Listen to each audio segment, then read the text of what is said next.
This video is brought to you by Quiztones, my all-time favorite app for learning frequencies. Today, I have something very exciting for you.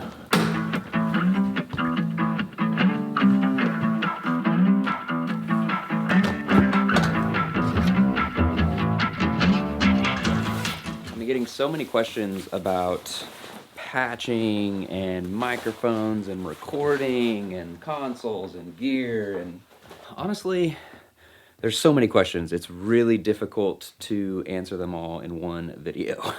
That being said, the very next video that I'm making is a question and answer video. So if there's any questions at all that you have over the studio, over the gear, over mixing, over any of the facility, just throw them in the comments. I'm gonna take all those comments and try to get to as many as I can in the next one. But today I have a vocal session.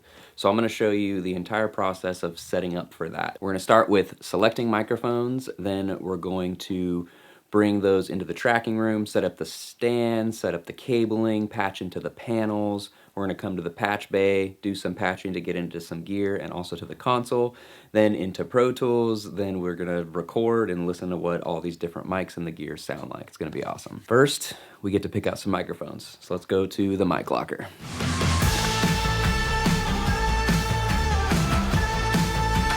This locker is pretty ridiculous. Tons of mics here, and then it goes all the way down to another closet, just completely full with almost any microphone you can think of. A mic I don't use all the time, but I do love this mic. The blue Kiwi Classic. And our last mic is going to be one just for fun. I'm probably not gonna use it on this session, but this is the AEA R44 CX. This is the museum quality edition of this microphone. It's my favorite mic to show people.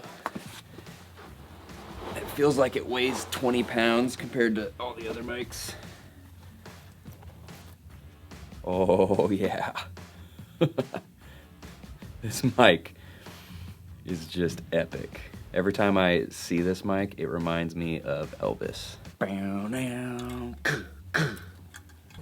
Walking through a party in the county jail.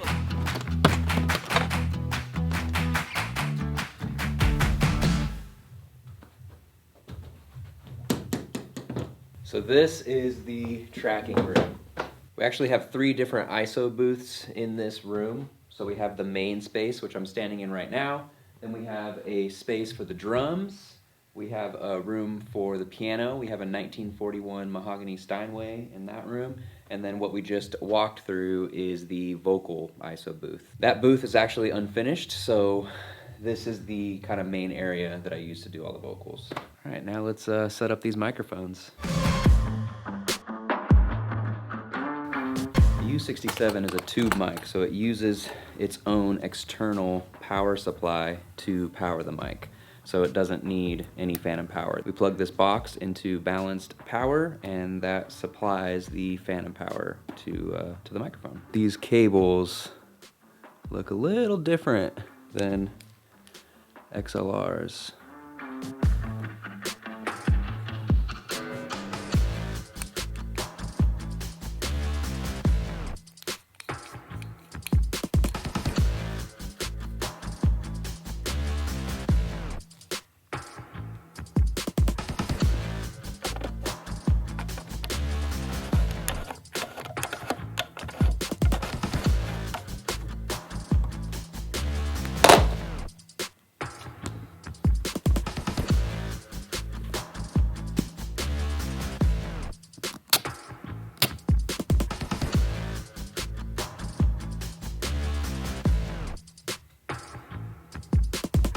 Telefunken U47 is also a tube mic, so it has its own power supply box here, that same thing plugged into balanced power. And then its cable it's got is similar to the Neumann, except for it's a lot more old school, I'd call it. I love these cables.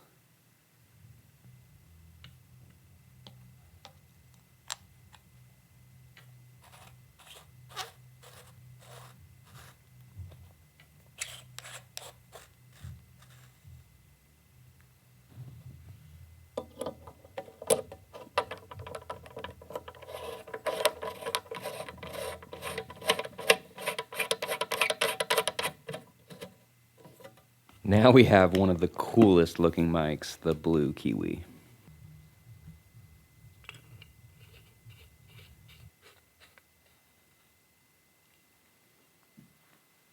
Now this mic is just a regular condenser mic, so it uses just a regular XLR cable. Super simple.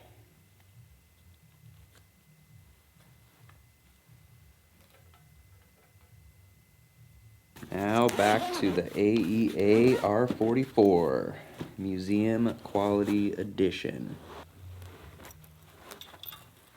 God, it's just so heavy, man. It's ridiculous. Now the only thing I don't like about this microphone is that it scares me. I mean, any of these mics, if you drop them, it's kind of a bad day. But this one especially, if you drop this mic, it's over. And I gotta screw it into this thing, and it's so heavy. I wish I could hand it to you so you could feel how heavy this thing is. It's the heaviest mic I've ever touched. But it's just so cool, man. Look at that thing.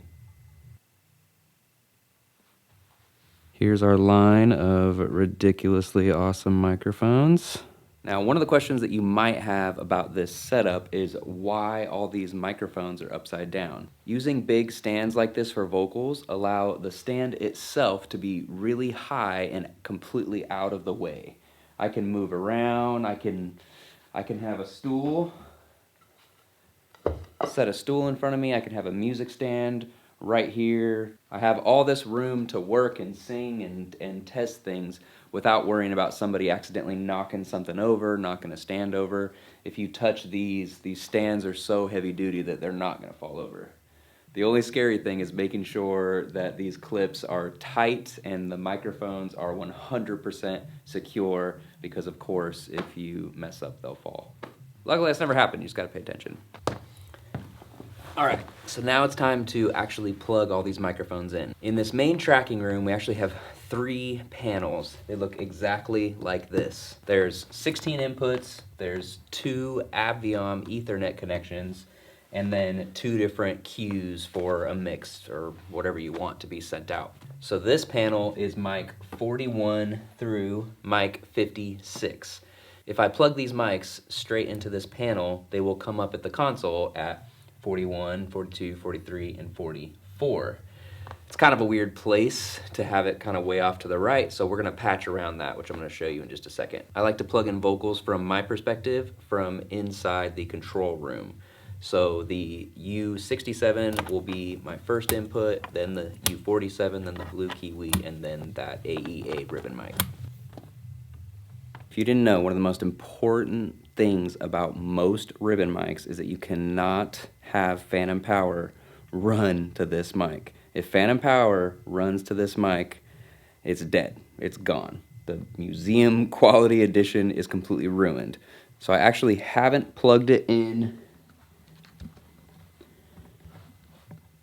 As you can see there, before I plug that in, I'm gonna go into the control room and make sure that there's no phantom power on anything. That way, just in case I don't blow up the mic and ruin it. All right, so we have no phantom power on the console. We have no phantom power on the gear that we're gonna be using. So how this is gonna work is the U67 and the U47, our first 2 microphones, those are gonna be going to my favorite preamp of all time, the DW Fern. Yes, these are both tube mics, and yes, they're both going to a tube preamp. Trust me, it sounds awesome. Kiwi is gonna be going straight to the console, so I can kind of show you that routing. And then the RCA is going to our Millennia preamp. Pretty much anytime I plug in any ribbon mic, I go to the Millennia. You can just get an insane amount of gain out of it, and it's very, very, very quiet. It's just 0 noise. It's great.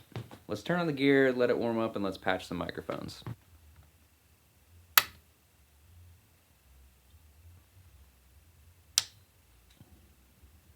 This is the patch bay for Studio A. This is the point where I usually lose people when I'm trying to explain this studio. Each patch bay has 2 rows. You can kind of see here. The top row is audio going out of it. The bottom row is audio going in.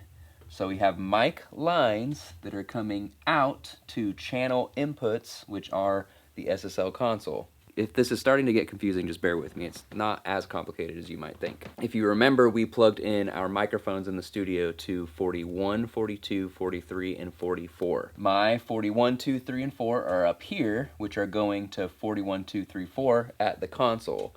I don't want it to go to 41, 2, 3, and 4 because it's kind of on the right side of the console, and I want it to be really close to me. So I want it to go to 21, 22, 23, 24, which are right next to me, right in the sweet spot center of the console. So there's multiple things to think about. I need to change these channels to get to the correct channels on my console, but I also want to get to the correct piece of gear. So the first two mics, the U67 and the U47, is going to go to the DW Fern. So I'm going to take a couple patch cables.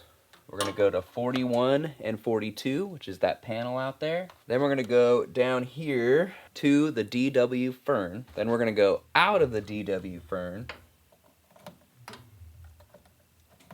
which is that tube preamp. And we are going to go to our Pro Tools input, which is our DAW inputs right here. And we're going to go to 21 and 22. Now in Pro Tools, my input on my channel is 21 and 22. My output is 21 and 22. So my output is going to 21 and 22, the faders on the console. The next mic is the blue mic, which is 43. This one's a little bit easier since we're going to use the console as our preamp. So we're just going to go ahead and go straight to channel input 23. I know it's getting crazy. It's getting crazy. Now the last one, which is our ribbon mic. We are going out 44 to our Millennia preamp, out our Millennia preamp, into DAW input 24. So basically everything but the blue mic is going to a preamp and then going straight into Pro Tools. The blue Kiwi mic is going to the console first, then to Pro Tools, and then back out to the console because we need that preamp.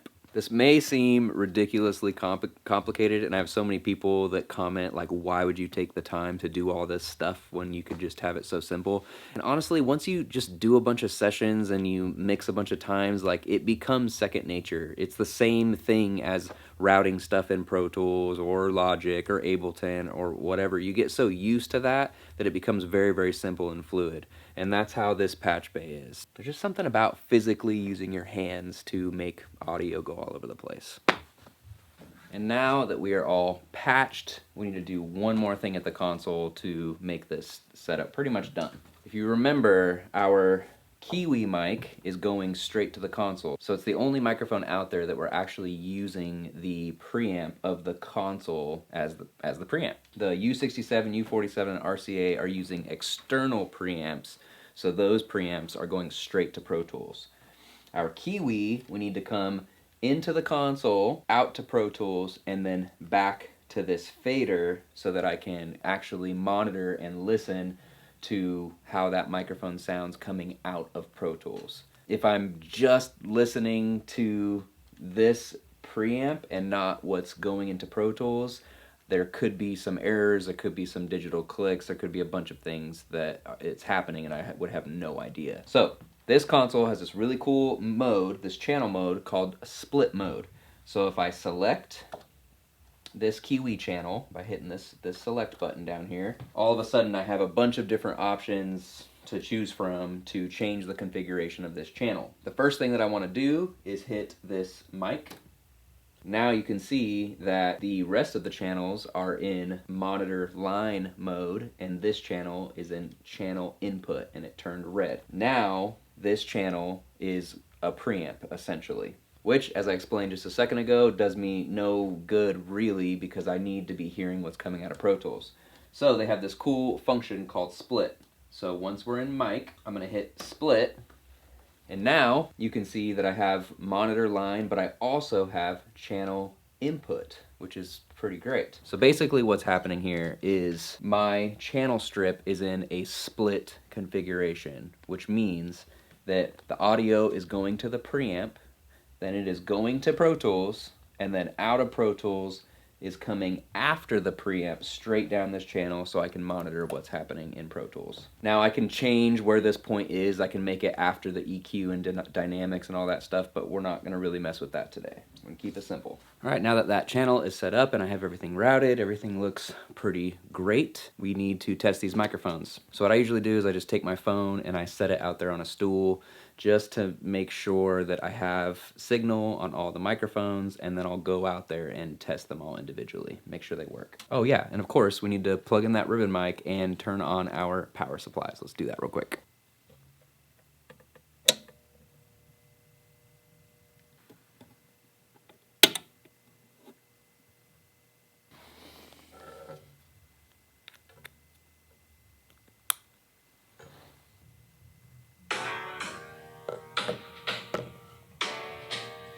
All right, so let's check these microphones. So in my Pro Tools session here, we have the mics in order, U67, U47, the Kiwi RCA. I have these comments letting me know what preamp that I'm using with these microphones. So we got the Fern on the 2, I misspelled, and then SSL for the Kiwi, and the Millennia for that RCA, which is an AEA, but it's modeled after the famous RCA microphone. So we're gonna check one at a time. I'm gonna go ahead and hit input on our U67. All right, we're gonna turn that preamp up.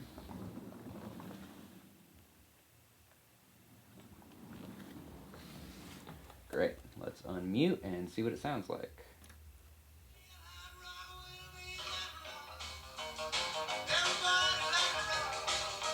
It's kind of funny because it actually has a really cool character to it. All right, let's turn up the U47.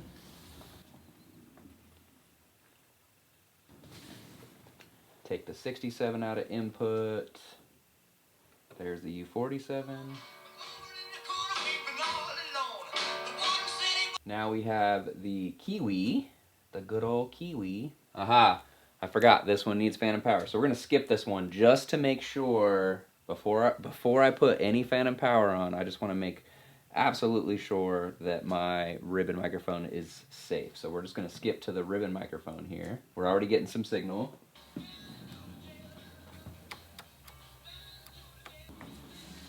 That definitely sounds like a ribbon microphone. And it's working without phantom power, so we know that it's the ribbon microphone. So I'm gonna go ahead and select phantom power for the Kiwi, which we do that by hitting the phantom power button right here. Great, all our microphones are working. So this will be fun because we can kind of compare like what mics sound better on just my vocal, how different they sound. It's gonna be fun, let's do it. This is the part where I pretend to be a recording artist. I don't think I'll ever really be one. It's not really my thing. Check, check, check. All right, this is me. This is me testing the U67. This is probably my favorite mic on my own vocal. Every time I tested it, I don't know, I just love the way this sounds. Yeah, yeah, testing, 1, 2, yeah, yeah, hey. All right, this is the Telefunken U47. Yeah, yeah, testing, yeah, yeah, 1, 2, huh. Yeah, yeah, 1, 2, testing, I wish I was a singer, so I could sing for you guys, but I don't got it. All right, this is the blue. You can hear the highs are way more dramatic on this microphone. Yeah, yeah, yeah, hello, check, check, check, 1, 2, hey, hey, hey, hey. All right, now the AEA microphone, oh my gosh, completely different. This sounds like an old microphone. Yeah, check, 1, 2, hey, hey, check, check, check. I love the way this thing sounds. I can't use it all the time, but it sounds so good. The coolest thing about ribbon mics in general is proximity effect. So as I'm moving around, the volume doesn't quite change that much. So let's compare this to the U47. So the U47, I'm close, sounds really nice, intimate, whatever. And as I back away, it gets quieter. I hear more of the room. Check, check, check, check, check. You can hear that difference compared to this microphone. Check, check, check, check, check. 1, 2, 1, 2, 1, 2. It's pretty wild. The other difference is as I go to the side of this microphone, I still get signal. When compared to this microphone, as I get to the side, it almost completely drops out. I am like on top of this mic and you're barely getting anything. And then I move over here and it's just so full and big. It's pretty wild. So now that these microphones work, I'm gonna set up some walls around these microphones to make this room sound a little bit smaller, not quite as reflective. We have a pretty live room, but we have these movable walls that really focus in the sound, and we'll compare that difference.